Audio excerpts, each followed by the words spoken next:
ప్రభు అయిన యేసుక్రీస్తు నామమున మీ అందరికీ శుభములు. ఈ మధ్యాహ్న కాలమందు ఈ మహాసభల్లో ఆఖరి దినం దేవుడు ఈ యొక్క గొప్ప అవకాశం మనందరికీ ఇచ్చినందుకు దేవునికి ప్రత్యేకంగా వందనాలు తెలియజేస్తూ ఉన్నాను. కాన్ఫరెన్స్లో ఒక యుగం దాటిపోయిన తర్వాత, ఒక తరం దాటిపోయిన తర్వాత ఉన్న పరిస్థితి అయినప్పటికీ వి ట్రై. కొన్ని సంఘాలు ముగించుకొని ఇంత దూరం వచ్చినామంటే there is something from the Lord to listen. Please కొద్ది సమయం ఇవ్వండి. ఇప్పటికీ మనకు తెలుసు 11 ప్రసంగాలు జరిగినాయి. 11 ప్రసంగాల్లో దాదాపు అన్ని అంశాలు కవర్ అయినాయి. I'm not going in to ఈ పెద్ద లోపలికి నేను పోవట్లేదు. కేవలం మెననైట్లోకి వస్తాను. ఒక పాట మనకు రాయబడ్డ అంశం ఈ యొక్క థీమ్ సాంగ్లో 2వ వచనమా దాని 2వ చరణంలో ఒక్కొక్క మాటను మనం చూసుకుంటే చాలా అర్థం కూడినది. దాంట్లో ఆఖరి మాటలు 2 చూడండి. మెననైట్ విలువలను కాపాడుతూ పునరంకితం అవుదాం. ఎన్నిసార్లు పాడినాం ఈ పాట, ఎన్నిసార్లు మాటలు చెప్పినాం మనం. కేవలం దాన్ని మనసులో పెట్టుకొని ఈ మధ్యాహ్నమందు కొన్ని విషయాలు మనం ధ్యానం చేసుకుందాం. ఒకవేళ నేను చెప్పాలంటే కేవలం I want to say vote of thanks. పేర్లు రాస్తూ ఉంటే నా లిస్టులో 2 పేజీలు వచ్చినాయి. అందరి పేర్లు వస్తూ ఉన్నాయి. ఒకవేళ నేను ఈ సమయంలో వోట్ ఆఫ్ థ్యాంక్స్ చెప్తే బాగుంటుంది అని అనుకుంటున్నాను, రాదర్ దెన్ ద మెసేజ్. క్షమించండి నేను ఎవరి పేరు తీయకపోతే, ఎందుకంటే చాలా సందర్భాల్లో అందరూ కూడా చెప్తా ఉన్నారు. బట్ నేను ఒకటే మాట చెప్తాను, on behalf of the new governing council, మీ అందరికీ కూడా అన్ని విధాలుగా మీరు చేసిన సహాయానికి, మీరు నిలబడ్డ విధానానికి దేవుని పక్షాన, కాన్ఫరెన్స్ పక్షాన మిమ్మల్ని అభినందిస్తూ I want to say big thank to you. మీ అందరికీ నిండైన వందనాలు తెలియజేస్తున్నాను. దీనికి నేను ఒక ఉదాహరణ చెప్తాను. ఆ ఉదాహరణ ఏంటి అంటే, ఒక రినౌడ్ ప్రఖ్యాతిగాంచిన పియానిస్ట్ ఉన్నాడట. మీ అందరికీ చాలామందికి పాటలు ఇష్టం. ఒకవేళ 2 దినాలు ఈ విధంగానే మనం కూర్చుంటే పాటలు పాడడానికి అందరూ ఎన్ని గుంపులు ముందుకు వస్తాయో నాకు తెలియదు, కానీ you will love to sing. కాబట్టి నేను ఈ ఉదాహరణ మ్యూజిక్ లైన్ నుంచి మాట్లాడుతూ ఉన్నాను. There was a renowned pianist in the world. ప్రపంచంలో ఒక సందర్భంలో ఆయనను ఒక పెద్ద మహాసభకు పిలిచినారట. ఒక పెద్ద కాన్సర్ట్ పెట్టినారు. Everybody was looking to hear his piano tune. ఆయన వాయిద్యం కొరకు కనిపెట్టుకొని ఉన్నారు. ఆ టైం వచ్చింది, ఆయన వచ్చి గొప్పగా వాయిద్యం వాయించినాడంట, పియానో. అందరూ చప్పట్లు కొడతా ఉన్నారు. ఆఖరణ ఈ హోస్ట్ చేసిన ఆయన ఏమన్నాడంట, ఆ పియానిస్ట్ వెనక్కి రండి, మేమంతా కూడా మీకు వందనాలు చెప్పి మేము వెళ్తాం అన్న సంతోషంలో ఆయనను వెనక్కి పిలిచి నిలబెట్టినారు. అయితే ఆయన పక్కల ఒక చిన్న పిల్లోడు కూడా వచ్చి నిలబడ్డాడు. అయితే వచ్చి బయటికి వెళ్ళిపోయే వాళ్ళందరూ కూడా ఈ పియానిస్ట్ను అభినందిస్తూ ఉన్నారు. పియానిస్టు చేతులు కలుపుతూ ఉన్నారు, నమస్తే చేస్తూ ఉన్నారు, అభినందిస్తూ ఉన్నారు. అభినందించే కొద్దీ ఆ పక్కలో ఉన్న పిల్లోడు కూడా సంకలు కొట్టుకుంటూ సంతోషంగా ఆ యొక్క జాయ్ తీసుకుంటా ఉన్నాడు. ఎంత సంతోషం, ఎంత సంతోషం అని. ఈ పియానిస్ట్కు అర్థం కాలేదు, నీవెందుకురా నీవు సంకలు కొట్టుకుంటున్నావు అని. అప్పుడు ఆయన అన్నాడట, వాళ్ళందరూ మెచ్చుకుంటుండ్రు కదా అని. అప్పుడు ఈ పియానిస్ట్ ఏమన్నాడంటే, అది నిన్ను కాదు నన్ను మెచ్చుకుంటున్నారు అని. ఆ దినం గడిచిపోయింది. మళ్ళీ ఇంకొక దినం వచ్చింది, ఇంకొక సందర్భం వచ్చింది. ఆ సందర్భంలో కూడా పియానో కొట్టాల. సో పియానో కొట్టడానికి కూర్చున్నప్పుడు ఆయన పియానో వాయిస్తూ ఉంటే అది వాయిస్ బయటకు వస్తలేదు, సౌండ్ బయటకు వస్తలేదు. కారణం ఎందుకంటే ఆ దినాల్లో ఇప్పుడున్న సిస్టమ్ కాదు. పియానో వాయించాలంటే, పియానో కొట్టాలంటే లోపల ఒకరు కూర్చొని గుంజాల. హార్మోనియం తెలుసు కదా, కాళ్ళతో తొక్కితేనే గాలి వస్తుంది. ఆ విధంగా పియానో బయటికి రావాల శబ్దం అంటే లోపల ఒకడు కూర్చొని గుంజాల. ఆ చిన్న పిల్లవాడు ఎవరు అంటే లోపల కూర్చొని ఈ విధంగా గుంజేవాడు. ఆ పిల్లోడు గుంజట్లేదు. ఇంకా ఈయన కాళ్ళతో ఇట్లా దండినా కూడా గుంజట్లేదు. లేదా నీకు దండం పెడుతున్నా, నువ్వు ఒక్కసారి గుంజడం మొదలుపెట్టు, లేకపోతే ఇంతమంది డిస్టర్బ్ అవుతారని. అప్పుడు అన్నాడట, నీ ఒక్కనివి కాదు, నేను కూడా కలిస్తేనే ఆ పియానోకు అందం, నీ యొక్క ట్యూన్ వచ్చింది. అన్నప్పుడు ఆయన గుర్తించి ఇంకెప్పుడు కూడా ఆయనను అభినందించినప్పుడు ఈ పిల్లోని కూడా పక్కన నిలబెట్టుకునేదట. I think we learn lot of great lessons in the last 2 days. ఈ 2 దినాల్లో ఎన్నో సత్యాలు విన్నాం. మొదటి రోజు నుంచి మనం ఆలోచన చేస్తే రక్షణ దగ్గర నుంచి దేవుని వాక్యాన్ని మనం విన్నాం. రక్షణ, విశ్వాసము ప్రభువులో ఎంత లోతుగా ఉండాలా. కొన్నిసార్లు మనలా స్వీకరించకపోవచ్చు, కొన్నిసార్లు మనకు సైలెన్స్ ఉండవచ్చు. ఆ విధంగా వెళ్తూ వెళ్తూ నిన్నటి దినానికి వచ్చినప్పుడు, నిన్నటి రాత్రి కాలమందు మన వాక్యం అందరికీ సరిపోయేది. సేవకులకు, నాయకులకు, తర్వాత కుటుంబాలకు, ఈ విధంగా అందరికీ సరిపోయే దేవుని వాక్యాన్ని దేవుడు మనకి ఈ 11 సందర్భాల్లో 11 ప్రసంగాల్లో దేవుడు మనకు వినిపించినాడు. రాత్రి కూర్చొని నేను క్రిస్టినా రాస్తా ఉంటే ఒక్కొక్క దాంట్లో I thought it's a God's will, దేవుని చిత్తం ఈ యొక్క సభ ద్వారా ఎన్నో సత్యాలను మనకు తెలియజేయడం. I think we have covered from every angle. ప్రతి అవసరతకు సరిపోయిన వాక్యాన్ని ఈ 3 రోజులు మనం వినగలిగినాం. ఈరోజు ఇంకేముంది అంటే నాకు అనిపించింది ఈ లాస్ట్ 2 మాటలు వాక్యంలోని దాని మీద మనం కొంత ధ్యానం చేసుకుందాం. మనం ధ్యానం చేసుకోకముందు నేను 3 ప్రశ్నలు ఇచ్చినాను. ఈ 3 ప్రశ్నల గురించి మనం చూస్తే నేను అడిగినాను ఎంతమంది ఆ 3 ప్రశ్నల గురించి మనకు ఎవరైనా ఆన్సర్స్ ఇస్తారా అని. రాత్రి కాలమందు ఐ రిసీవ్డ్ 1. ఒకరు దాన్ని రాసి మనకు పంపించినారు. But still that's not complete. ఒకవేళ నేను ఇప్పుడు వాటిని తెలియజేస్తున్నప్పుడు మీరు చెక్ చేసుకోవచ్చు. మొట్టమొదటిది, why we did not keep the a convention ఇది అని. ఎన్నో కన్వెన్షన్ ఇది, ఎందుకు దాన్ని మనం మెన్షన్ చేయలేదు? ఒకవేళ మనం మిస్ చేసినామా? లేదా రీబిగినింగ్ అంటున్నాం, రీబిల్డింగ్ అంటున్నాం కాబట్టి ఇది వదిలిపెట్టి నెక్స్ట్ టైం నుంచి 2వదని పెడతామా? మీకేం ఆలోచన వచ్చింది? Why we didn't keep the number? ఎన్నవది అనే మాట మీకు రాలేదా? ఆలోచన రాలేదా? ఒకవేళ మనకు ఆలోచన వస్తే, ఇది ఒకవేళ ఉంటే 76వ కన్వెన్షన్ అయి ఉండాలి. 76వ కన్వెన్షన్ అయి ఉండాలి. పోయినసారి ఒక కన్ఫ్యూజన్ వచ్చింది. పోయినసారి జరిగిన కన్వెన్షన్లో దాంట్లో అది 69వ కన్వెన్షన్ అని దాన్ని బయటకు వచ్చింది. కానీ అది 69 కాదు అని నేను తర్వాత గ్రహించినాను. ఎందుకంటే నేను 74వ కన్వెన్షన్ది అడ్వర్టైజ్మెంట్ చూసినాను. 74వ కన్వెన్షన్ ఎవరు పెట్టుకుంటారు అని. ఈ విధమైన చరిత్ర చాలా లోతుగా ఉంది. అవన్నీ చెప్పట్లేదు. అంటే 74 వరకు జరిగిపోయింది. ఆ 74 జరిగిన తర్వాత, ఆ తర్వాత పార్లపల్లిలో జరిగింది 75వది, జడ్చలలో 14లో జరిగింది ఉంటే 76వది ఉండాలా, ఈరోజు జరిగేది ఉంటే 77 ఉండాలా, వచ్చే సంవత్సరం ఉంటే 78వది ఉండాలా. అంటే 78 కన్వెన్షన్లు, 77 కన్వెన్షన్లు మన కాన్ఫరెన్స్లో జరిగినాయి. కానీ ఒకవేళ కన్వెన్షన్ ఎప్పుడు ఆరంభమైంది? దానికి ప్రాముఖ్యమైనది ఇంకో ప్రశ్న, ఎందుకు కన్వెన్షన్? ఎందుకు కన్వెన్షన్ అనే దాని మీద మనం కొంత లోతుగా ఆలోచన చేస్తే, ఈరోజు ఇక్కడికి వచ్చిన మనం అందరం కూడా ఏమనుకోవాలంటే, వీఆర్ బ్లెస్సెడ్, మేము ధన్యులము. అలాంటి కన్వెన్షన్లో మేము పాలు పొందుతున్నాం కాబట్టి మేము ధన్యులము అని మనం అనుకుంటాం. లేకున్నట్లయితే ఇది కేవలం దూరం నుంచి ప్రయాణం వచ్చి ఒక సహవాసంగానే మిగిలిపోతుంది. ఈ యొక్క కన్వెన్షన్లకు ఒక గొప్ప చరిత్ర ఉంది. ఈ కన్వెన్షన్లకు ఒక గొప్ప ఉద్దేశం ఉంది. ఆ ఉద్దేశాన్ని మనం ఈరోజు తెలుసుకోవాలని నేను దేవుని పక్షాన మిమ్మల్ని కోరుతూ ఉన్నాను. నెహెమ్యా గ్రంథం 12వ అధ్యాయం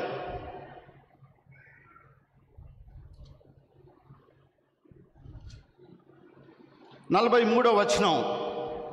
43వ వచనం మనం చూస్తే, గాయకులు బిగ్గరగా పాడిరి. 42 ఆఖరి భాగం.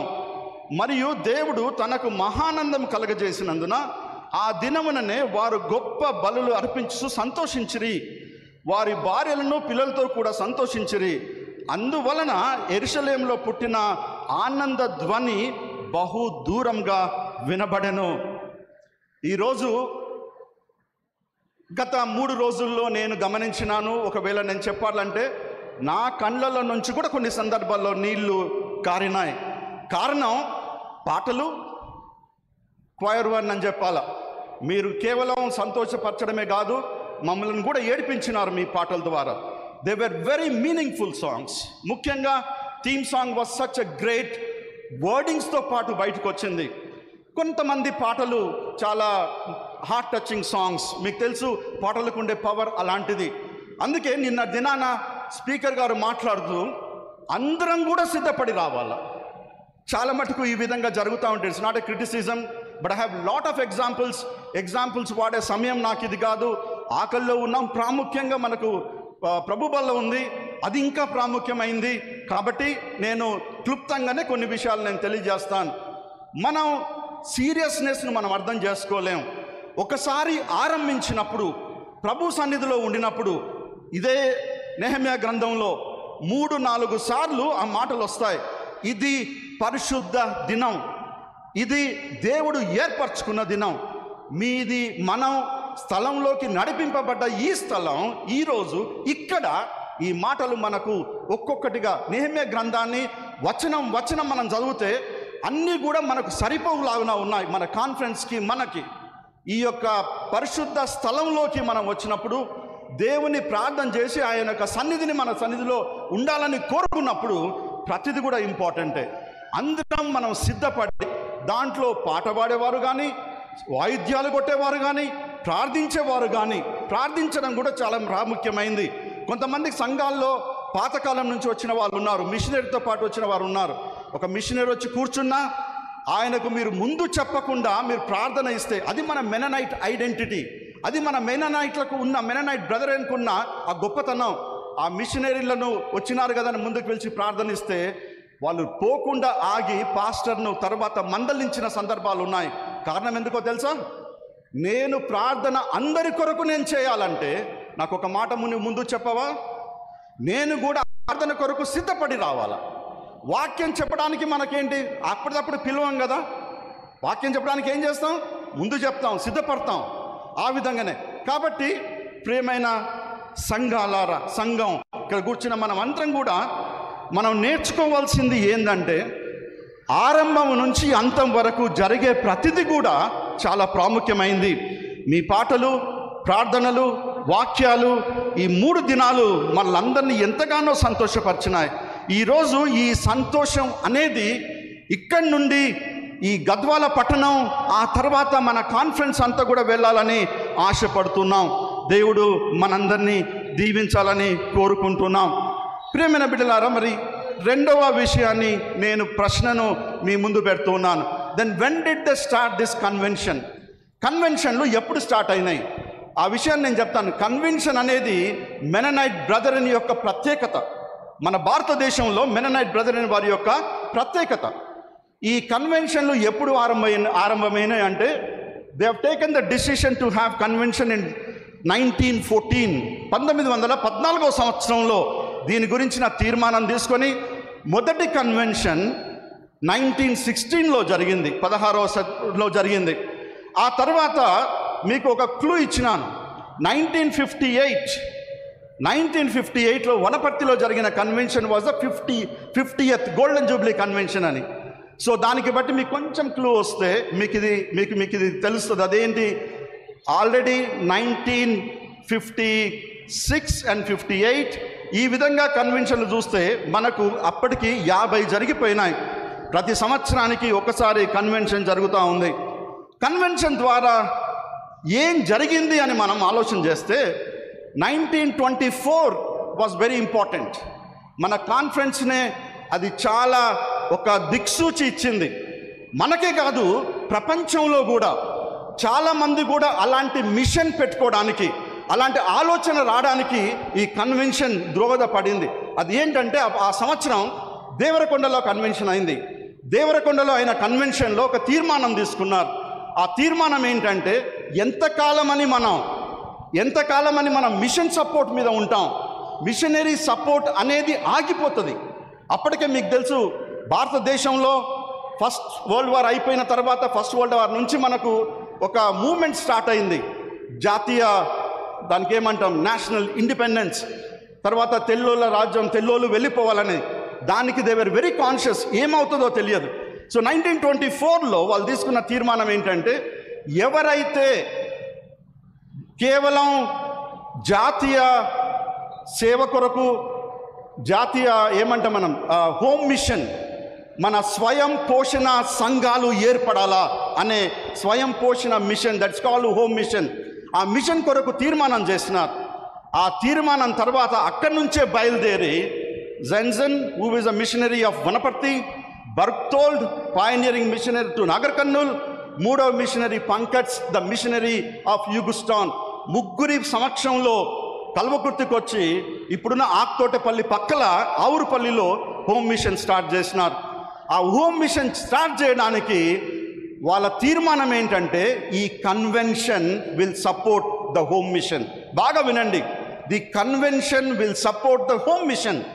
ఎంతమందికి? 36 గ్రామాల్లో, 36 గ్రామాల్లో మేము బయట నుంచి వచ్చే ఫండ్ ద్వారా మేము మీకు ఇవ్వం, కానీ ఈ యొక్క కన్వెన్షన్ ద్వారా, ఈ కన్వెన్షన్ ద్వారా వచ్చే డబ్బుతో మీరేం చేయాలా? హోమ్ మిషన్ను నడపాలా, స్వయం పోషణ మిషన్. ఇంకోటేమో ఈ యొక్క మిషన్ సంస్థతో ఉన్న కాపరులు ఉన్నారు, ఎవాంజలిస్ట్ ఉన్నారు, అన్ని వేరే బోర్డులన్నీ దాంతో నడుస్తూ ఉన్నాయి. కేవలం హోమ్ మిషన్ ద్వారా 36 గ్రామాల్లో ఈ సేవ జరగాల. దాంట్లో ఎవరు వెళ్తారు? ఈ ప్రశ్న ఏ విధంగా ఉందో తెలుసా? ఈ విధంగా కూర్చున్నప్పుడు గవర్నమెంట్ ఎంప్లాయీస్ అందరినీ కూడా, మీలో ఎవరైనా మీ యొక్క జాబ్కు రిజైన్ చేసి సేవకు వస్తారా అని అడిగినట్టుంది. ఎవరు కూడా ముందుకు రాలే. కానీ ఒక కుటుంబం, రత్నం అనే ఒక కుటుంబం ముందుకు వచ్చినాడు. ఆయన గురించి మేము పోయిన 2 నెలల కిందట హోమ్ మిషన్ 100 years సెలబ్రేట్ చేసినప్పుడు వాటన్నిటిని మేము బయటికి తీసుకొచ్చి అక్కడ తెలియజేసినాం. సో అప్పుడు ఆయన కుటుంబం బయటకు వచ్చినప్పుడు వాళ్ళు లేచి నిలబట్టి ఎవరు పోతారు? ఈ విశ్వాసంతో కేవలం కన్వెన్షన్ సహాయం చేసే సహాయం ద్వారానే పోవాలి. వాళ్ళ ధైర్యం నాకెప్పుడు ఉండేది.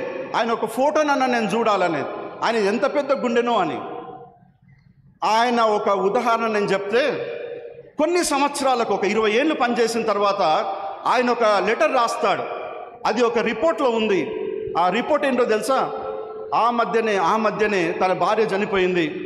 హోమ్ మిషన్ నుండి నాకు సరిగా వేతనాలు అందట్లేదు, ఇప్పటికి కొన్ని నెలలు అయినాయి, చాలా నీరసంగా ఉంది, అయినప్పటికీ నేను మళ్ళీ సేవకు వెళ్తున్నాను అని ఆ విధమైన పట్టుదలతో సేవ చేసి అక్కడి నుంచి ఆక్తోటపల్లిలో ఈరోజు బలమైన సంఘం ఉంది అంటే కన్వెన్షన్ ద్వారా పుట్టిన హోమ్ మిషన్ ద్వారా. ఆ యొక్క ఆక్తోటపల్లిలో నుంచి వచ్చిన కేసీ కృపయ్య గారు మొట్టమొదటి 1977లో ఈ was the treasurer of the conference. ఈరోజు ఆ ప్రాంతం నుంచి ఎంతోమంది సేవకులు వెళ్ళినారు. దాంట్లో conference general secretary GK Rufus comes from that fruit. Convention ఫ్రూటే జీకే రూఫస్ సార్, మీకు తెలుసా అది? ప్రియమైన సంగమా, కేవలం అవే కాదు, కన్వెన్షన్ గురించి మనం ముందుకు వెళ్తా పోతూ ఉంటే మళ్ళీ కొన్ని సంవత్సరాల తర్వాత సేవకుల విషయంలో there were the treasurers, very strong treasurers. నాకు చాలా సర్ప్రైజ్ అనిపించింది, వీటికి ట్రెజరర్స్లో జాన్ ఏబీబీ లాంటి వాళ్ళు ట్రెజరర్స్ ఉన్నారా అని. వాళ్ళు ట్రెజరర్గా ఉండి కన్వెన్షన్ ద్వారా వచ్చిన ఫండింగ్ ద్వారా చేసిన కార్యాలు ఎన్నో ఉన్నాయి. సో కన్వెన్షన్ నుంచి జరిగిన కార్యాలు మనకి ఏంటి అంటే, అందుకే కన్వెన్షన్కు ఒక పేరు లేదు, కేంద్ర మహాసభ. తర్వాత దాని విషయంలో మనం చూస్తే దానికి మహాసభ, ఇంకా ఎన్నెన్నో పేర్లు ఉన్నాయి. దాన్ని మనం తర్వాత ఏదైనా ఒక రోజు మనం వాటిని చూసుకుందాం. ఒక్క పేరుతో అది పిలువబడలేదు, కానీ మనం రాను బహుశా దానికి తెలుగు లేక ఆంధ్ర కన్వెన్షన్గా లేకపోతే మహాసభ కూడా పిలువబడింది. ఒకవేళ మనం రాను భవిష్యత్తులో మనం ఆలోచన చేసుకుంటే దాని పేరు గురించి మనం తర్వాత ఆలోచన చేసుకుందాం. ఏదేమైనా దేవుడు ఈ కన్వెన్షన్ ద్వారా గొప్ప కృప ఇచ్చినాడు. ఈరోజు మనం 2-3 మాటలు మాట్లాడుకున్న తర్వాత ఒక తీర్మానానికి వద్దాం. మొట్టమొదటి మనం ఇక్కడ చూస్తే ఈ వాక్యంలో నుంచి రండి అనే పిలుపు, కమ్. యేసుక్రీస్తు ప్రభు తన శిష్యులను పిలిచినప్పుడల్లా కూడా ఒక్కొక్క శిశువు దగ్గరికి వెళ్ళి ఆయన మొదట చెప్పింది ఏంటంటే రండి. He did not tell the cause, ఎందుకొరకు, ఎక్కడికి, ఏం చేయాలి. ఆఖరణ ఆయన చెప్పింది, నేను మిమ్మల్ని మనుషులను పట్టు జాలరుగా చేస్తాను. వాళ్ళు గొప్ప వృత్తి, వాళ్ళు ఏదో బీదవాళ్ళు గారు. వాటి గురించి అన్నిటిని కూడా మనం బైబిల్ కాలేజీలో మొదటి నెలలో ధ్యానం చేస్తూ ఉంటాం. ఇక్కడ కూడా నెహెమ్యా మనకు నిన్నటి నుంచి మొన్నటి నుంచి వింటున్నాం. నెహెమ్యా అనేట ఆయన ఎవ్వరు గుర్తుపట్టాడు. చెరలో ఉన్నాడు. చెరలో ఉండి ఆయన ఒక రాజు దగ్గర ఈజ్ అ సివిలియన్ జాబ్, ఒక ఎంప్లాయ్మెంట్. ఒకవేళ మనం ఈ రోజులో చెప్పాలంటే గవర్నమెంట్ ఎంప్లాయ్మెంట్. ఆయన ఒక సేవకుడు కాడు, కానీ ఆయన భారం గొప్పది. ఒక సింగిల్ పర్సన్ విజన్, ఒక్కరి vision turned in to the whole community vision. అది అందరి విజన్గా మారిపోయింది. రండి ఆయన పిలిచినప్పుడు, ఎక్కడికి అన్నప్పుడు మనం తిరిగి వెళ్దాం. తిరిగి వెళ్ళి మనం చేయాల్సిన పని చాలా ఉంది. దాంట్లో ఆయన చెప్పిన మాటలు, ఆయన విచారత్వం రాజు ముందర తెలియజేసినప్పుడు, నా ప్రజలు, నా యొక్క దేవాలయం ఆ గుమ్మాలు పాడైపోయి ఉండగా నా ముఖంలో సంతోషం ఎందుకుంటుంది? బాగా ఆలోచన చేద్దాం ఈ మాట మీద. ఈరోజు మనం దీవింపబడ్డామంటే, ఈరోజు మనం కన్వెన్షన్ ఎందుకు చేయాలంటే, మొట్టమొదట మనం ఆలోచన చేయాల్సింది ఏంటంటే, మనం దీవింపబడ్డాం, మన కుటుంబాలు ఆశీర్వదింపబడ్డాయి. నెహెమ్యాకు అదే గుర్తొచ్చింది. ఆ విజన్ రావడానికి కారణం ఏంటంటే, ఆయన కొంతమంది వచ్చి, నువ్వు ఉండిన పట్టణం, నువ్వు ఆరాధన చేసిన స్థలం ఈరోజు నాశనం అయిపోయింది, పాడైపోయింది అని చెప్పగానే ఆయన హృదయం కలవరపడింది. ఆయనకు దేవుడు కొత్త విజన్ ఇచ్చినాడు. ఆ విజన్ రావడానికి ఎన్ని రోజులు? ఆ విజన్ వేరే వాళ్ళకు తెలియజేసి దాన్ని కార్యరూపం చేయడానికి ఎన్ని రోజులు ఆయన ప్రార్థన చేసినాడు? How many days? 4 months. 4 నెలల ప్రార్థన. ఒక్కని vision turn it to A community vision. ఆ తర్వాత ఆయన చేసింది ఏంటంటే, ఈ కార్యక్రమాన్ని మొత్తాన్ని కూడా గుంపులుగా తీసుకెళ్ళి ఆయన 52 రోజుల్లోనే, ఇంకోటి మనకు విజన్ రావచ్చు, అందరినీ కూడా మనం చైతన్యపరచవచ్చు. But we may take long time. కొన్నిసార్లు దేవుని చిత్తం. కానీ చాలా మటుకు ప్రస్తుత పరిస్థితుల్లో ఆ దినాల్లో కూడా సమయం ఎక్కువ తీసుకుంటే ఆయన చేసే పని చేసేవాడు కాదు. కాబట్టి మా అందరి ఆలోచనలు కూడా మేము అన్నది నిన్న కూడా నేను చెప్పినాను. First we took only 6 months. 6 నెలల్లో కాన్ఫరెన్స్లో ఉన్న సంఘాలన్నీ కూడా యాక్సెప్ట్ చేసినా చేయకపోయినా, కొన్నిసార్లు ప్రశ్నించినా, సిద్ధపడదాం, వెళ్దాం, కలుద్దాం. క్రిస్మస్ అప్పుడు చాలా సమయం మేము ఇళ్ళల్లో గడపలేదు. అన్ని స్థలాలు, గ్రామాలు మనం దర్శించినాం. మన విజన్ ఏంటంటే, ఏదో నాయకత్వంలో మార్పు రావాలా, మేము ఏదో రావాలా కావాలని కాదు. మన కాన్ఫరెన్స్లో పూర్వ వైభవం, ఆ మాట చాలాసార్లు వాడినాం. పూర్వ వైభవం రావాలా, మళ్ళీ ఇలాంటి మహాసభలు జరగాల. కాన్ఫరెన్స్ ఈరోజు వెనుకబడిపోవడానికి కారణం ఏంటంటే, వీఆర్ నాట్ యునైటెడ్. యూనిటీ మీద మనం చాలా విన్నాం నిన్న మొన్న. దేవుడు మళ్ళీ మన అందరినీ ఒక తాటిపై తీసుకొని వచ్చినందుకు దేవునికి వందనాలు తెలియజేస్తున్నాం. ప్రేమైన బిడ్డలప్పుడు కేవలం ఒకటే చెయ్యి వాడాలా, ఇంకో చేయితోనా కావలసిన ఆయుధం పట్టుకోవాలా. ఒక్క చేయితోన వాళ్ళు 44 గుంపులుగా విడిపోయి ఆ యొక్క ప్రాకార గోడను 52 దినాల్లో కట్టినట్టుగా మనం చూస్తున్నాం. It's anything is impossible to God. దేవునికి అసాధ్యమైంది ఏదైనా ఉందా? ఈ ప్రశ్న మనకు ఆది కాండం నుంచి మనం వింటూ ఉన్నాం. దేవునికి అసాధ్యమైంది ఏమైనా ఉందా? దేవునికి అసాధ్యమైంది ఏది లేదు. ఈరోజు ఈ కన్వెన్షన్ పెట్టుకున్నప్పుడు కూడా చాలా ప్రశ్నలు, ఆలోచనలు, అందుకే ప్రార్థనలు. చాలా సంఘాలు ప్రార్థన చేసినాయి. మీరు నమ్ముతున్నారో లేరో, 15th వరకు we were also fasting and praying for these meetings. ఇవి జయప్రదంగా జరగాల, ఇది దేవుని మహిమ కొరకు జరగాల. ఆ విధంగా జరిగించడానికి కారణం చాలామంది ప్రార్థన. నెహెమ్యా కూడా ప్రార్థనతో స్టార్ట్ చేసినారు. మనం ఫస్ట్ డే, సెకండ్ డే ప్రార్థన గురించి మనం విన్నాం. తర్వాత నేను మూడవ రోజు ప్రసంగం గురించి నేను మాట్లాడుతూ ఉన్నాను. విజయభూషణమయ్య గారు వచ్చినప్పుడు ఒక మాట చెప్తూ ఆయన ఒకటి అన్నాడు, ఎవరి ద్వారా సాధ్యమవుతుంది? ఇలాంటి కార్యాలు జరగాలంటే ఎవరి ద్వారా సాధ్యమవుతుంది? అప్పుడు ఆయన అన్నది ఏమంటే, ద స్పిరిచువల్ పీపుల్. మీకు గుర్తుందా? వాక్యం చదివే వారి ద్వారా, ప్రభువు మాట వినేవారి ద్వారా, the spiritual people are the scripture people అనే మాట మనం విన్నాం. ఈరోజు మనకున్న ఒక గొప్ప ప్రత్యేకత అదే పాటలో మనకు కనబడతా ఉంది. అదేంటంటే మెననైట్ విలువలను కాపాడుతూ ముందుకు వెళ్దాం. మెననైట్లు నమ్మేది, మెననైట్ సిద్ధాంతాల్లో చాలా గొప్పది ఏంటంటే వాక్యానుసారంగా ఉండేవారు, వాక్యాన్ని చదివేవారు. మీకు తెలుసా ప్రపంచంలో మెననైట్స్కున్న ఒక నిక్ నేమ్ ఏంటో? They are called the biblicist. మనకున్న నిక్ నేమ్.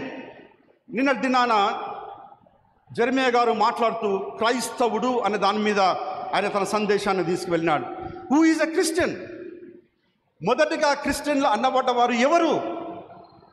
500 సంవత్సరాలు 500 సంవత్సరాలుగా ఇప్పటికీ వేరే పాశ్చాత్య దేశాల్లో మెననైట్ బ్రదర్ వాళ్ళకున్న ఏకైక ఒక గుర్తింపు, అట్లా చాలా ఉన్నాయి. ఆ గుర్తింపు ఏంటో అంటే they are the spiritual people, they are the scriptural people. అందుకే వాళ్ళకు వచ్చిన మాట బిబ్లిసిస్ట్. బైబిల్ అనుసారంగా జీవించేవారు, బైబిల్ ప్రకారంగా నడిచేవారు.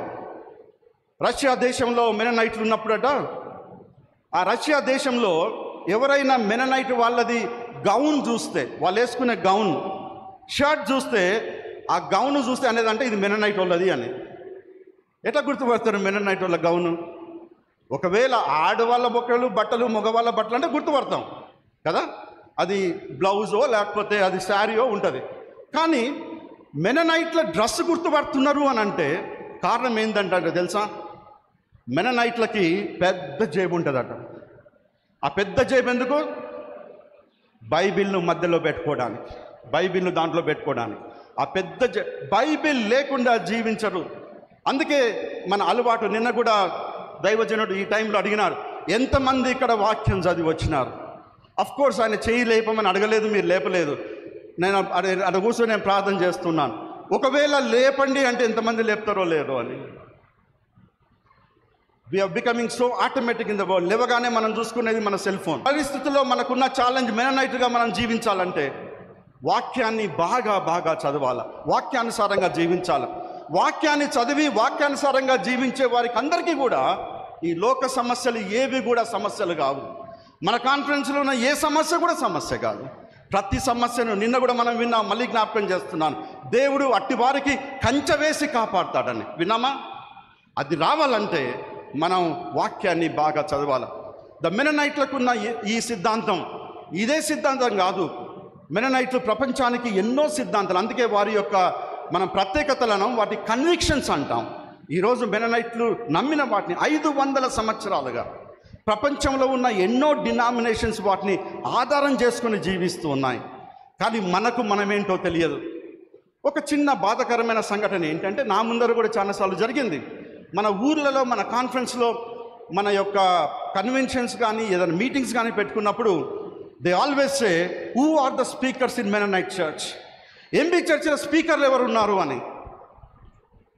11 ప్రసంగాల్లో 8 ప్రసంగాలు మన మెననైట్ స్పీకర్సే ప్రీచ్ చేసినారు ఈ యొక్క కన్వెన్షన్లో.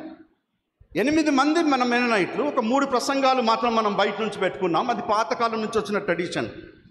చాలామందికి మనకు ఐపీఎల్ తెలుసు, ఇండియన్ ప్రీమియర్ లీగ్ కదా. ఇండియన్ ప్రీమియర్ లీగ్ ఉన్న ప్రత్యేకత ఏంటి? ఫ్రాంచైజ్ కొనుక్కున్నవాడు ఫారెన్ ప్లేయర్స్ని కొంతమంది కొంటారు, ఇండియన్ ప్లేయర్స్ని కొంతమంది కొంటారు. మూడవది ఏంటంటే అప్కమింగ్ ప్లేయర్స్, వాళ్ళ టాలెంట్ ఉన్న ప్లేయర్ అని కొనుక్కుంటారు. ఆ కొనుక్కున్న తర్వాత వాళ్ళందరినీ టీం చేస్తారు. అంటే వాళ్ళు వరల్డ్ క్లాస్ ప్లేయర్స్తోనా, ఇండియన్ ప్లేయర్స్తోనా, అప్కమింగ్ ప్లేయర్స్తోనా వాళ్ళు క్రికెట్ ఆడతారు. దాని ద్వారా ఐపీఎల్ ద్వారా చాలా టాలెంట్ బయటకు వస్తూ ఉంది. చాలామంది ఎవరైతే క్రికెట్ ఆడగలిగే శక్తి ఉందో, ఎవరు గుర్తించలేరో వాళ్ళు పైకి వస్తారు. కన్వెన్షన్లో పాతకాలంలో జరిగింది అదే. మిషనరీలతో పాటు ఎవరినో ఒక్కరిద్దరిని స్పీకర్ను బయట నుంచి పిలిచేది. తక్కిన వాళ్ళంతా మన ఎంబీ స్పీకర్సే. ఆ తర్వాత రాను 50s 60sకి వచ్చే వరకు ఏమైందో తెలుసా? తెలుగు రాష్ట్రాలకు మొత్తాల్లోకి షాక్ అయ్యేలాగున మన ఎంబీ కాన్ఫరెన్స్ స్పీకర్స్ని ఇచ్చింది. దాంట్లో ఒకడు ఫ్రాన్స్ జాష్వాను మాస్టర్మణి అయ్య గారిని, ఇద్దరిని కూడా వాళ్ళు ఏమనేదంటే they are rare decade speakers of the century. ఆ శతాబ్దం మొత్తానికి గుర్తుంచుకోవాల్సిన స్పీకర్స్ వాళ్ళు, ఫ్రాన్స్ జాష్వా అండ్ మాస్టర్మణి అయ్య గారు. అదే సందర్భంలో మనకు బయలుదేరి వచ్చిన ఇంకొక స్పీకర్ ఆర్ఆర్కే మూర్తి. మన ఎంబీ చర్చెస్లోనే బ్యాప్టిజం పొందినాడు. ఆర్ఆర్కే మూర్తి 7:30 అయ్యిందంటే రేడియోలన్నీ మనం పెట్టుకున్నాం. ఆయన కూడా చిన్నగా కన్వెన్షన్లలో మాట్లాడి చిన్న చిన్న దాంట్లో మాట. తర్వాత ఆయన మొత్తం స్పీకర్ అయినాడు. తర్వాత పరంజ్యోతయ్య గారు, వీళ్ళందరినీ కూడా రేడియో స్పీకర్ పరంజ్యోతయ్య గారు, వాళ్ళ కుటుంబాల నుంచి కూడా ప్రతినిధులు మన దగ్గరకు వస్తున్నారు, మనం చూస్తున్నాం. ఈ యొక్క కన్వెన్షన్ నేను అలా కూర్చొని వింటున్నప్పుడు, ఇలా కూర్చొని వింటున్నప్పుడు సింగింగ్ అనేది కేవలం క్వైర్లోనో లేదు. సింగింగ్ అనే దాంట్లో కొంతమంది చాలా చక్కటి పాటలు, ఊర్లలో నుంచి వచ్చిన వాళ్ళు ఆ 8 చూస్తే, నేను పక్కన శ్యామరావు సార్తో నేను తర్వాత నా దగ్గర ఉన్నవారితో ఏమన్నంటే, ఏసన్న పాడినట్టు అనిపిస్తుంది నాకు అని. ఏసన్న ఉన్నాడు కదా, ఏసన్న పాటలను మనం కొనుక్కొని మన పాటల మీద వేసుకుంటాం. కానీ వాళ్లకు ఈ టాలెంట్, ఇలాంటి అవకాశం మనకు దొరికింది అనుకోండి, భవిష్యత్తులో మన పాటల రికార్డులో వేరే వాళ్ళు వింటారు. తర్వాత కొంతమంది ముందుకొచ్చి పాడుతున్న ఇండివిజువల్ సాంగ్స్, వాళ్ళకు వచ్చే ఆ యొక్క పాట, దాని యొక్క I don't know much about the rhythm, but you know the way they are singing. Talent is plenty in our churches. మన కాన్ఫరెన్స్లో ప్లెంటీ ఆఫ్ టాలెంట్ ఉంది, ప్రీచర్స్ ఉన్నారు. అందుకే ఒక మాట చెప్పినాను, ఈరోజు ప్రసంగం చేసిన వీళ్ళంతా కూడా ఎనీ స్టేజ్ మీద ఎక్కడైనా కూడా ప్రసంగాలు చేయగలిగే కెపాసిటీ వాళ్ళకు ఉంది, చదువు వారికి ఉంది. ఒకటి మనకు లేనిదేం తెలుసా? Craziness to go to the TV ముందర. ఒకసారి 2 సార్లు నగర్కి వచ్చినప్పుడు, నేను principal of the Bible college 100 మందిని ట్రైన్ చేసి, తర్వాత బైబిల్ కాలేజీలో నేను టీచ్ చేస్తున్నా అన్నప్పుడు నా దగ్గరకు వచ్చి, సార్ మీరు ఏ టీవీలో వాక్యం చెప్పిండ్రు అన్నారు. నేను టీవీలలో ఎప్పుడూ వాక్యం చెప్పలేదు. I never went to the TVs and spoke. ఏమైనా ఉంటే నేను సంఘాలకు వెళ్తాను, అందుకే ఐఎమ్ డిస్క్వాలిఫైడ్ ఫర్ దెమ్. ప్రేమైన బిడ్డలారా, బయటిది కాదు, మన కాన్ఫరెన్స్లో మనకున్న టాలెంట్ చాలా గొప్పది. అందుకే ఐపీఎల్ లాగా conventions have served as a talent search. ఏమేం టాలెంట్లు ఉన్నాయి, ఏమేం చేయగలరు. అందుకే నేను నిన్న దినాన్ని ఒక మాట అన్నాను, కేవలం పాటలు వాక్యమే కాదు, కూర్చోవాలా, వినాలా, తర్వాత వాళ్ళ సాక్ష్యాలు వినాలా. There is so much. దేవుని చిత్తం అన్నట్లయితే నెక్స్ట్ ఇయర్లో ఏదైనా ఇంకా గ్రామం ఉన్న దగ్గర ఆలోచన చేసి పెట్టాలని కొంతమందిని అప్రోచ్ అవుతున్నాం. ఉంటే మధ్యాహ్నం వరకు తెలియజేస్తాం. 3 విషయాలు నేను తెలియజేసి నేను ముగిస్తాను. I know I have so much here, but I want to just conclude with 3 things. ఈరోజు మనం కన్వెన్షన్ మనం పెట్టాలంటే కారణం ఎందుకంటే వీఆర్ బ్లెస్సెడ్. మనం దీవింపబడ్డాం, మనం ఎంతగానో ఆశీర్వదింపబడ్డాం. మనం ఎవరమో ఎవరికి తెలియదు.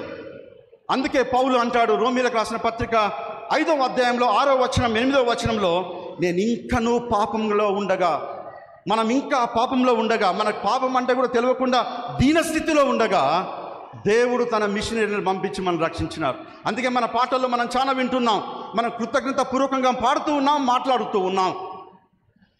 మెననైట్ మిషనరీలు తప్ప ఈ ప్రాంతంలో మన దగ్గరికి వచ్చిన వారు లేరు. మెననైట్ వాళ్ళు తప్ప మన దగ్గరికి, మెననైట్కి అంత గొప్ప చరిత్ర ఉన్న మిషన్ సేవలో కొంచెం లేటుగా వచ్చినారు కాబట్టి ఆఖరణ మిగిలిపోయిన ఈ తెలంగాణ ప్రాంతమే మిగిలిపోయింది. గ్రామాల్లోకి ఒక బ్లెస్సింగ్ మనం చూడాల్సింది ఏంటంటే, మెననైట్ వాళ్ళు వచ్చినప్పటి నుంచి వస్తూనే అక్కడనే వాళ్ళు బాగా చదివినారు. చాలామంది రాగానే ఎక్కువ వాళ్ళు ఏం చూసినారంటే, they look for the cast people. ఒకవేళ హై క్యాస్ట్ వాళ్ళ దగ్గరికి పోదాం, వాళ్ళ దగ్గర సక్సెస్ కాకపోతే లో క్యాస్ట్ వాళ్ళ దగ్గరికి వచ్చినారు. మెననైట్ మిషనరీలు ఆ పని చేయలేదు. వస్తూనే ఎక్కడ ఉంది ఆ యొక్క మాలపల్లి, ఆ మాదిగపల్లి, ఏడ ఉన్నారు వీరు ఊరి బయట అని తెలుసుకుంటూ వెళ్ళి మనకు సువార్తను తీసుకొచ్చినారు. సో ఈరోజు మన పరిస్థితి ఆ రోజు ఎట్లా ఉండింది అంటే, 1 కొరింథీ 1వ అధ్యాయం 26 నుంచి చదవాలా. నీచమైన పరిస్థితులు చాలా చక్కగా పౌలు దాన్ని వివరిస్తారు. లోకంలో మనం ఏ విధంగా ఉండినామో ఆ దీన స్థితిలో ఉన్న మనల్ని దేవుడు జ్ఞాపకం చేసుకున్నాడు. ఈ మిషనరీ ద్వారా వచ్చిన సువార్తను బట్టి, సువార్త రక్షణ విషయంలో మొదటి రోజు మన థామస్ కిషోర్ గారు అనుకుంటా మాట్లాడినాడు. ప్రేమనే బిడ్డలారా, అలాంటి పరిస్థితుల్లో నుండి, దుస్థితిలో నుండి మనల్ని పైకి తీసుకొచ్చినాడు. ఈరోజు మనందరం కూడా ఒక కంఫర్టబుల్ స్థితిలోకి వచ్చినాం. మన గ్రామాలను మనం మర్చిపోయినాం. మన గ్రామాలు ఎక్కడున్నా కొన్నిసార్లు పోనీకి కూడా మనకు కష్టం. అయినా మనం ఏం చేయాలని ఆశపడుతున్నాం. అందుకే యెషయా గ్రంథంలో 51వ అధ్యాయం 1 నుంచి 3 వచనాలు మనం చూస్తే అంటాడు, నువ్వు ఏ బండ నుండి చెక్కబడితివో, ఏ గుంత నుండి నువ్వు తీయబడితివో ఒకసారి జ్ఞాపకం చేసుకో. If you don't remember from where you have come, మీరు ఎక్కడి నుంచి వచ్చినారు, మీ ఆ రోజు పరిస్థితులు ఏంటి, ఒక్కసారి మీరు ఆలోచించండి. దానికి ఇంకొక మాట అంటాడు కింద 2వ వచనం వచ్చినప్పుడు, మీ తల్లిని అడగండి, మీ తాతను అడగండి, లేక మీ ముత్తాతను అడగండి ఆ రోజున మన పరిస్థితి ఏంటో. అప్పుడు మనకు అర్థమవుతుంది ఈ రోజున మన పరిస్థితి ఏంటో. కేవలం ఒక తెల్ల బట్టలు వేసుకునే పరిస్థితి లేదు. ఒక తెల్ల చొక్కా మనం కొనుక్కొని వేసుకున్నా పైన మన దగ్గర పనిచేసే క్యాస్టోడు ఎవరో మనల్ని చూస్తే అది తీసి దాన్ని మురికి చేసి వేసుకోపోరా అనేది. బట్టలు వేసుకోలేని పరిస్థితి, చదువుకోలేని పరిస్థితి మనకు తెలుసు. చదువుకునే వారికి ఒకవేళ చదువుకున్నాడు వినడు అంటే నాలుకలు కోల్చిన సందర్భం ఉంది, చెవుల తారేసిన. అవి చాలా వేరే చరిత్ర. ఇప్పుడు నేను లోపలికి పోవాలని లేదు. అలాంటి దీన స్థితిలో ఉన్న మనల్ని, మన కుటుంబాలను దేవుడు జ్ఞాపకం చేసుకున్నాడు. మనం ఏంటి అనేది దేవుడు జ్ఞాపకం చేసుకున్న తర్వాత ఈరోజు మన స్థితి ఏ విధంగా ఉందంటే, ద్వితీయోపదేశకాండం 8వ అధ్యాయంకి వెళ్దాం. ద్వితీయోపదేశకాండం 8వ అధ్యాయంకి వెళ్తే, మీరు మంచి దేశంలో, మీరు మంచిగా ఉండే ప్రదేశాల్లో ఉంచాలని దేవుడు కోరుకున్నాడు. 12వ వచనం వచ్చినప్పుడు మంచి ఇండ్లు కట్టుకోవాలని దేవుడు కోరుకున్నాడు. అందుకే నిన్న సార్ అడుగుతూ ఉండే, నీకు ఇల్లుందా? కొంతమంది ఇండ్లు ఉన్నాయి అని అన్నారు. సో మంచి మంచి ఇండ్లు. 13వ వచనంకి వచ్చినప్పుడు మీరు వర్ధిల్లునట్లు, మీరు బలపడినట్లు దేవుడు హెచ్చించినాడు, దీవించినాడు. అంతేకాకుండా దేవుడు ఒక మంచి స్థితిలోకి మనం నడిపించినట్లుగా 14వ వచనం. అయితే 17వ వచనంలో ఒక మాట అంటాడు దేవుడు, ఇదంతా కూడా నా యొక్క సామర్థ్యం అనుకుంటావు, ఇదంతా కూడా నన్ను బట్టే చేసిన, నేను చదివినందుకే. We don't remember the God's grace in that. దేవుడు మనలా నడిపించిన విధానాన్ని మనం జ్ఞాపకం చేసుకుంటలేం. ప్రియమైన బిడ్డలారా, ఈరోజు ఒక్కసారి కన్వెన్షన్లో కూర్చొని జ్ఞాపకం ఉంచుకోవాల్సింది, 50 ఏండ్ల కిందట మన పక్షాన కన్వెన్షన్లో ఎవరు కూర్చున్నారు, ఏ స్థితిలో ఉండినారు వాళ్ళు కూర్చున్నప్పుడు. కనీసం లోపలికి వచ్చి కూర్చోడానికి చైర్లు ఉండినాయా, లేదా మీరు కింద కూర్చోపోండి అనే పరిస్థితులు ఉండిండవచ్చు, లేక ముందరికి వచ్చి మైక్ పట్టుకునే పరిస్థితి లేకపోవచ్చు. I know my grand parents, మా ఇద్దరి తరఫునున్న గ్రాండ్ పేరెంట్స్ స్టోరీస్ నాకు తెలుసు. అయినా దేవుడు మనం పట్టుకొని వారి ఇద్దరిని కూడా దేవుడు సేవకులుగా ఉంచినాడు. ఆ దినాల్లో ఉన్న సేవకుల పరిస్థితుల్లో ఓన్లీ కొంతమంది సేవకులకే మిషన్ బంగ్లోకి, మిషనరీ దగ్గరికి పోయే పరిస్థితులు ఉండేది. అందరూ పోయేవారు కాదు. నేను చాలా సందర్భంలో జ్ఞాపకం చేసుకున్న సందర్భాలు ఉన్నాయి. ఈరోజు దేవుడు మనకి ఈ స్థితి ఇచ్చిండానంటే, ఈ స్థాయిని తీసుకుని వచ్చినంటే we have to remember that. ఇది మనం జ్ఞాపకం చేసుకున్నట్లయితే మనం ఏం చేస్తామంటే, మనం ఏం చేయగలం, కన్వెన్షన్ ద్వారా మనం ఏం చేయగలం, కన్వెన్షన్ ద్వారా మనం ఏం చేయగలమో బాగా విందాం. కన్వెన్షన్ ద్వారా తిరిగి పాత దినాల్లో ఉన్న కొన్ని పనులు మనం చేయాలి. ఈరోజు కన్వెన్షన్ ద్వారా సువార్త సేవకులను మనం బలపరచాలా. నెహెమ్యా గ్రంథంలోకి వెళ్దాం. నెహెమ్యా గ్రంథంలోకి వెళ్ళినప్పుడు 12వ అధ్యాయానికి మీరు వస్తే, నెహెమ్యా 12లో మీరు చూస్తే 10వ వచనం, 13, 12వ వచనంలో మీరు చూసినప్పుడు అక్కడ నెహెమ్యా అంటాడు, ఆయన తిరిగిపోయి వచ్చే వరకు సేవకులు, లేవీయులు, తర్వాత యాజకులు లేరు. వారు బయటికి వెళ్ళిపోయినారు. ఏమైంది? వాళ్ళకు పైసలు లేవు, వాళ్ళకు ద్రవ్యం లేదు, అక్కడ ఉన్న వాళ్ళు ఇవ్వలేకపోయినారు. ఆయన తిరిగి వాళ్ళందరినీ రప్పించి ఒక ఖజానాదారుని నియమించి వాళ్ళందరికీ కూడా ద్రవ్యాన్ని ఏర్పాటు చేసి తిరిగి సేవను రివైవ్ చేసినట్లుగా మనం చూస్తూ ఉన్నాం. ఆ సేవను రివైవ్ చేయబడ్డ సేవ ద్వారా అక్కడ మళ్ళీ మందిరం కట్టబడి అక్కడ యాజక ధర్మం నెరవేర్చి గొప్ప సేవ జరిగినట్లుగా, కేవలం ఆ చుట్టూ ఉన్న కంపౌండ్ వాళ్ళే కాదు, అక్కడ మళ్ళీ మందిరం కట్టబడడం, అంతేకాకుండా అక్కడ సేవ జరిగినట్లుగా యాజకులు నడిపించినట్లుగా మనం చూస్తూ ఉన్నాం. ప్రియమైన బిడ్డలారా, ఈరోజు కాన్ఫరెన్స్లో మేమంతా కూడా గమనిస్తే చాలామంది సేవకులు ఎప్పుడో ఆగిపోయినాయి. జీతం ఎంతో తెలుసా? సేవకులు ఉన్న జీతం తెలుసా? సేవకుల జీతం 150 రూపాయల జీతం. నవ్వుతుండ్రా? బయటికి వెళ్తే మనకు ఒక ఛాయ్ కాదు, ఈరోజు పొద్దున కాఫీ తెమ్మంటే 50 రూపాయలు ఇస్తే 2 కాఫీలు అన్నాడు. అది మన యొక్క జీవితం. ఈరోజు సేవకులకు ఇంతవరకు వచ్చిన జీతం, అంతకుముందు ఆఖరిగా వచ్చి ఆగిపోయిన జీతం 150 రూపాయలు. ఈరోజు చాలా గ్రామాల్లో వెళ్ళడానికి సిద్ధంగా ఉన్నారు. ఈరోజు ఓన్లీ కన్వెన్షన్గా మనం జీవిస్తున్నాం. కన్వెన్షన్ అంటే మన పరిస్థితులను బట్టి, ఒకవేళ మంచిగా ఉన్నోని తీసుకుపోయి 50,000 ఇస్తాం, 70,000 జీతాలు ఇచ్చే సంఘాలు ఉన్నాయి. కానీ చాలా సంఘాలు గ్రామాల్లో పోవడానికి సిద్ధంగా ఉన్నారు, కానీ జీతాలకు కష్టంగా ఉంది. ఎవరు ఇవ్వాలా? పెద్ద churches they have their own agenda. ఈ కన్వెన్షన్ ద్వారా హోమ్ మిషన్లో కన్వెన్షన్ జరిగింది. Home mission convention March 4th జరిగింది. Home mission convention March 4th జరిగినప్పుడు ఇలాంటి వాక్యం విన్నప్పుడు మీకు తెలుసా, 3 లక్షల కొరకు వాగ్దానాలు వచ్చినాయి. ఆ 3 లక్షల వాగ్దానాలతోన ఆ ప్రాంతంలో లేకపోతే ఎవరైనా కూడా సువార్త కొరకు వెళ్ళే వారి కొరకు సహాయం చేద్దామని ముందుకు వచ్చినాం. ఈరోజు మనకిక్కడ వారణాసి ఆ ప్రాంతంలో నార్త్ ఇండియా నుంచి ఒక కుటుంబం వచ్చింది. ఒక గొప్ప నమ్మకంతో ఈరోజు వాళ్ళని కమిషన్ చేసి మనం పంపుతా ఉన్నాం. వాళ్ళను సపోర్ట్ చేయడం కూడా వీలైతే కన్వెన్షన్ బాధ్యత తీసుకోవాలని మేము ఆశపడుతున్నాం. అదే కాకుండా మన నేపాల్ ప్రాంతంలో ఒక కుటుంబాన్ని పంపించినాం. దాన్ని బైబిల్ కాలేజీగా మేము 2 సంవత్సరాలుగా పోషిస్తూ ఉన్నాం. ఒకవేళ కన్వెన్షన్ ఈ బాధ్యత తీసుకోవాలని మేము కోరుతూ ఉన్నాం. ఎవరైనా కూడా ఊర్లలకు వెళ్ళగలిగితే ఒక గొప్ప విశ్వాసంతో మేము ముందుకు వస్తున్నాం. ఇక్కడ కూర్చున్న బాడీ అంతా ఒక నమ్మంతో ముందుకు వస్తున్నాం. అదేంటి అంటే నెక్స్ట్ మంత్ నుంచి, ఈరోజే అనుకున్నాం, నెక్స్ట్ మంత్ నుంచి టు స్టార్ట్ విత్ 25 మంది పాస్టర్లకి ఈరోజు ఇప్పుడు మీరు వేయబోయే కానుకల ద్వారా మేము జీతాలకు మ్యాచింగ్ శాలరీస్ ఇవ్వాలని ఆశపడుతున్నాం. ఒకసారి చప్పట్లు కొడతారా? ఈ విధంగా ఉన్న కాపర్లకు మొదటిగా ఈరోజు మనం దీవింపబడ్డాం కాబట్టి దేవా మేము మమ్మల్ని దీవించిన విధానాన్ని మేము జ్ఞాపకం చేసుకుంటున్నాం. మేము మా యొక్క దీవెనలో నుంచి కేవలం కొంచెం మా గ్రామాల్లో, చుట్టుపక్కల గ్రామాల్లో అది ఏదైనా ఉండని, ఇది మా కాన్ఫరెన్స్, మా కాన్ఫరెన్స్లో తిరిగి పరిచయపురం ప్రారంభం కావాలా, ఘనంగా గ్రామాల్లో సువార్త జరగాల, లేక కాపరులు ఎవరైతే ఇంతవరకు ముందుకు రాలేదో వాళ్ళ కొరకు మేము ముందుకు సాగుతూ ఉన్నాం. మీరు ప్రార్థన చేస్తూ ఉండండి. అందుకే కవర్లు ఇస్తున్నారు, కవర్లు సహాయం అవుతున్నాయి గాలి కొట్టుకోనికే. కానీ సంద చేసేటప్పుడు కూడా మీరు జ్ఞాపకం చేసుకున్నట్లయితే అది గొప్ప దీవెనగా ఉంటుందని, కన్వెన్షన్ దీవెనగా ఉంటుందని నేను కోరుతున్నాను. ఒకవేళ ఇక్కడ బయట టీ పెట్టో లేదా మధ్యాహ్నం మీటింగ్ అయిపోయిన వదిలేసి మీరు అన్నం కొనుక్కోండి 50 రూపాయలు అంటే తప్ప కొనుక్కుంటారు.